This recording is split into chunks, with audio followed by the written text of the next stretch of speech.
అమృత గడియలు అవేంటి అంటారా? నవజాత శిశువు భూమి మీద పడిన మరుక్షణం నుంచి 60 నిమిషాల వరకు ప్రతి సెకను విలువైంది. గోల్డెన్ అవర్, బంగారు కొండ, 100 జీవితానికి ఆరోగ్య రక్షణ కవచం. ఈ సమయంలోనే పసిగుడ్డును తల్లి తన గుండెలకు హత్తుకోవాలి.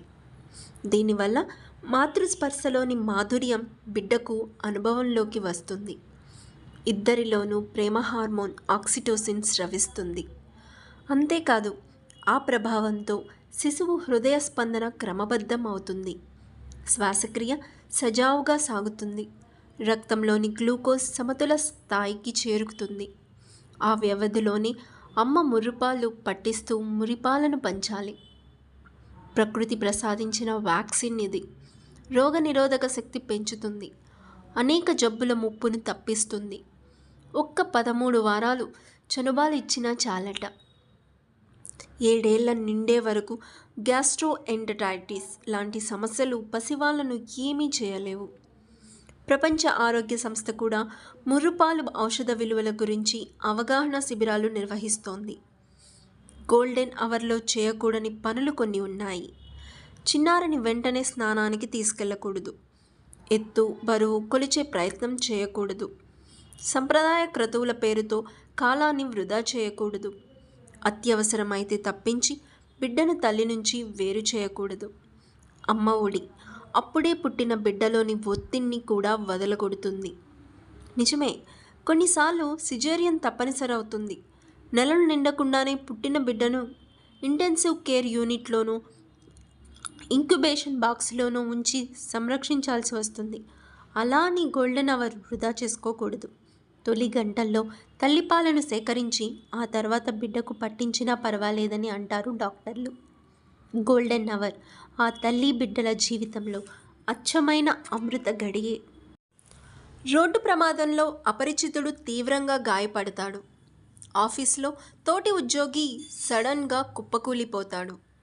నట్టింట్లో కుటుంబ సభ్యుడు కళ్ళు తేలేస్తాడు. ఆ కీలక సమయంలో చిట్కా వైద్యంతో సమయాన్ని వృధా చేయకూడదు. తక్షణం అంబులెన్స్కు ఫోన్ చేయాలి. ఆ వాహనం వచ్చేలోపు దెబ్బతిన్న శరీర భాగాలపై ఒత్తిడి పడకుండా చూసుకోవాలి. రోగి ఉక్కపోతకు గురి కాకుండా జాగ్రత్త పడాలి.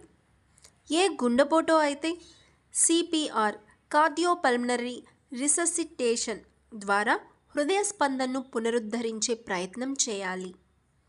గంటలోపే అన్ని సౌకర్యాలు ఉన్న ఆసుపత్రికి తీసుకెళ్ళాలి. వైద్య సంరక్షణలో ఇదే గోల్డెన్ అవర్. సత్వరంగా స్పందించడం వల్ల అనేక లాభాలున్నాయి. రక్తస్రావాన్ని అరికట్టవచ్చు. గాయాలు తీవ్రతరం కాకుండా, ఇన్ఫెక్షన్ ఇతర భాగాలకు విస్తరించకుండా అడ్డుకోవచ్చు. నాణ్యమైన వైద్యంతో గుండె కండరాలకు రక్త సరఫరాను పునరుద్ధరించి నష్ట తీవ్రతను తగ్గించవచ్చు. టీపీఏ, టిష్యూ ప్లాస్మినోజెన్ యాక్టివేటర్ లాంటి ఇంజెక్షన్ల ద్వారా మెదడులో రక్తం గడ్డలను కరిగించవచ్చు. అవసరాన్ని బట్టి ప్రాణవాయువును అందించవచ్చు. ఎవరో ఎందుకు, కొన్నిసార్లు మనమే ఆ గోల్డెన్ అవర్ పరిధిలోకి రావచ్చు. గుండెలో నొప్పిగా అనిపిస్తుంది. ఒళ్ళంతా చెమటలు పట్టేస్తాయి. నిస్సత్తువ ఆవహిస్తుంది. అయినా పట్టించుకోం. ఏ పైత్యమో అనుకుంటాం. శరీరం అందించే ప్రమాద సంకేతాల్ని అస్సలు నిర్లక్ష్యం చేయకూడదు. నేరుగా హాస్పిటల్కు వెళ్ళిపోవాలి. నిపుణులకు పరిస్థితి వివరించాలి.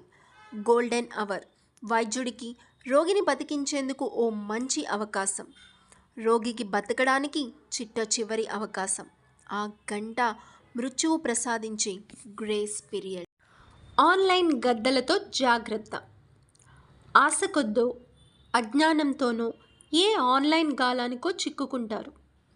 అనుమానాస్పద ఫోన్ కాల్కు స్పందిస్తారు. ఎవరో ఫార్వర్డ్ చేసిన లింక్ మీద క్లిక్ చేస్తారు.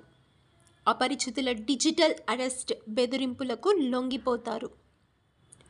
బ్యాంక్ వివరాలు, పాస్వర్డ్ రహస్యాలు చెప్పేస్తారు.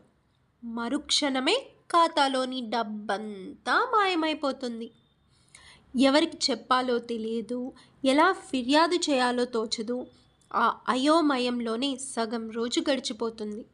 ఆ తర్వాత కూడా బంధువులతో, స్నేహితులతో అదే విషయాన్ని చర్చిస్తూ కాలాన్ని వృధా చేసుకుంటారు. ఆన్లైన్ నేరాల్ని ఎంత త్వరగా పోలీసుల దృష్టికి తీసుకెళ్తే అంత మంచిది. అందులోనూ మోసం జరిగిన మొదటి గంటను గోల్డెన్ అవర్గా పరిగణిస్తారు. 60 నిమిషాల లోపు కనుక ఫిర్యాదు అందితే ఆ డబ్బుని వెనక్కి రప్పించే అవకాశాలు 80 నుంచి 90% వరకు ఉంటాయని భరోసా ఇస్తారు సైబర్ క్రైమ్ నిపుణులు. కానీ 20% మంది బాధితులే తొలి గంటలో స్పందిస్తారు. వివిధ బ్యాంకుల ఈ వాలెట్ల మధ్య ఏ లావాదేవీ పూర్తి కావడానికైనా కొంత సమయం పడుతుంది. ఆలోపే మనం అధికారుల దృష్టికి తీసుకెళ్తే ఆ మొత్తాన్ని ఫ్రీజ్ చేస్తారు. ఆలస్యమైన కొద్దీ డబ్బు చేతులు మారిపోతుంది, ఖండాలు దాటిపోతుంది, మోసగాళ్ళు ఏ క్రిప్టో కరెన్సీగానో మార్చుకుంటారు. ఇక అసలు వదులుకోవాల్సిన పరిస్థితి. అంతర్జాల ఆర్థిక నేరాల నమోదుకు 3 మార్గాలు ఉన్నాయి. 1. స్థానిక పోలీస్ స్టేషన్లో సైబర్ క్రైమ్ విభాగంలోనూ ఫిర్యాదు చేయడం. 2. నేషనల్ హెల్ప్ లైన్ నంబర్ 1930కు కాల్ చేయడం. 3. నేషనల్ సైబర్ క్రైమ్ రిపోర్టింగ్ పోర్టల్లో www.cybercrime.government.in వివరాలు అప్లోడ్ చేయడం. వీటిలో అందుబాటులో ఉన్న ఏ మార్గాన్ని ఎంచుకున్నా పర్వాలేదు, కానీ గోల్డెన్ అవర్లోగానే స్పందించాలి. ఎందుకంటే సైబర్ నేరగాళ్ళు ముందుగా మన ఆత్మవిశ్వాసాన్ని కొల్లగొడతారు, ఆ తర్వాత మన డబ్బును దోచుకుంటారు. జాగ్రత్త. ఏం చేద్దాం బాస్? ప్రమోషన్ లిస్ట్లో పేరు కనిపించదు, ఇంక్రిమెంట్ సీజన్లోనూ జీతం పెరగదు, బాసు శాడిజానికైతే అంతే ఉండదు. ఇవన్నీ చాలనన్నట్టు హెచ్ఆర్ నుంచి పనితీరును మెరుగుపరుచుకోవాలంటూ వరుస ఈమెయిల్ హెచ్చరికలు. ఆ ఒత్తిడిని భరించలేకపోతారు. ఇక రిజైన్ చేయాల్సిందే అని నిర్ణయించుకుంటారు. రాజీనామా పత్రాన్ని సిద్ధం చేసుకుంటారు. ఆ కాగితాన్ని పైకి పంపడానికి ముందు సరిగ్గా ఓ గంట సేపు గోల్డెన్ అవర్.